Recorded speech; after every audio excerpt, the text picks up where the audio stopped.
पिछली बार एनडीए का strike rate जो था वो 100% तक था, 8 में से 8 सीटें जीती थी। क्या जीत के इस स्वाद को एनडीए गठबंधन जो है वो फिर से चखता हुआ नजर आ रहा है यहाँ पर? देखिए 8 बाई 8 सीट अगर आपने जीता है तो इस बार थोड़ी मुश्किल हो सकती है। उसके बहुत सारे कारण हैं। बहुत सारे एमपीज तीसरी टर्म के लिए फाइट कर रहे हैं, यानी एंटी इनकम्बेंसी हो सकता है नेचुरल हो। नीतीश कुमार के फ्लिप फ्लॉप करने की वजह से थोड़े उनके इमेज में डेंट आया है। वहीं तेजस्वी यादव यूथ में पॉपुलर हैं, उन्होंने अपनी पॉपुलैरिटी बढ़ाई है। Non Yadav OBC vote bank में यहाँ पर भी सेंध मारने की कोशिश आरजेडी ने करी है, और अगड़ी जातियों में भी कांग्रेस ने बहुत सारे कैंडिडेट्स खड़े किए हैं ओवरऑल वहाँ पर। तो अब देखना पड़ेगा कि इन सारी बातों का क्या असर होता है। चैलेंजिंग रहेगा 8 बाई 8 फिर से रिपीट कर पाना। बिल्कुल। राजेंद्र जी, उपेंद्र कुशवाहा और जीतन मांझी इस बार एनडीए के साथ हैं। क्या इस बार लग रहा है सहयोगियों को पीएम मोदी के नाम पर वोट मिल जाएगा, या फिर स्थानीय मुद्दे जो हैं वो हावी होते हुए नजर आ रहे हैं? ये कॉम्बिनेशन कुछ फायदा पहुंचाएगा बीजेपी को?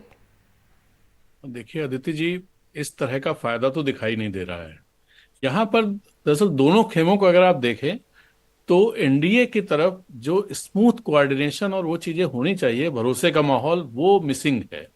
नरेंद्र मोदी की जो छवि है, जो ब्रांड है, वो भी उतना बड़ा नहीं है जो 2019 में था। नीतीश कुमार दरके हुए हैं ऐसे में, और दूसरी तरफ अगर आप देखें इंडिया गठबंधन की तरफ, तो तेजस्वी उभरे हैं बड़े नेता के तौर पर।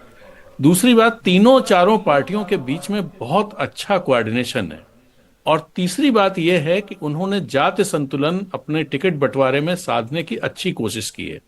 इसके चलते, और लोकल मुद्दे हैं, इसके चलते हो क्या रहा है कि हर जगह, लगभग हर जगह बिहार में कांटे की टक्कर की स्थिति बन गई है। और इस 7वें चरण की जो 8 सीटें हैं, इनमें आप देखिए 3 सीटें जेडीयू के पास थी पिछली बार, और 5 सीटें थी भारतीय जनता पार्टी के पास। जो जेडीयू के पास थी, इस बार उसमें से सिर्फ 1 सीट जेडीयू के पास है, नालंदा की, और एक और है जहानाबाद। लेकिन जहानाबाद में भी फंसा हुआ मामला है, और काराकाट जो जेडीयू के पास थी, वहां से उपेंद्र कुशवाहा है। उपेंद्र कुशवाहा की दिक्कत यह हुई कि वहां से पवन सिंह, जिनको आसनसोल में पहले टिकट दिया था भारतीय जनता पार्टी ने, वो फिर उसके बाद उन्होंने विड्रॉ किया वहां से, और यहां निर्दलीय खड़े हो गए हैं।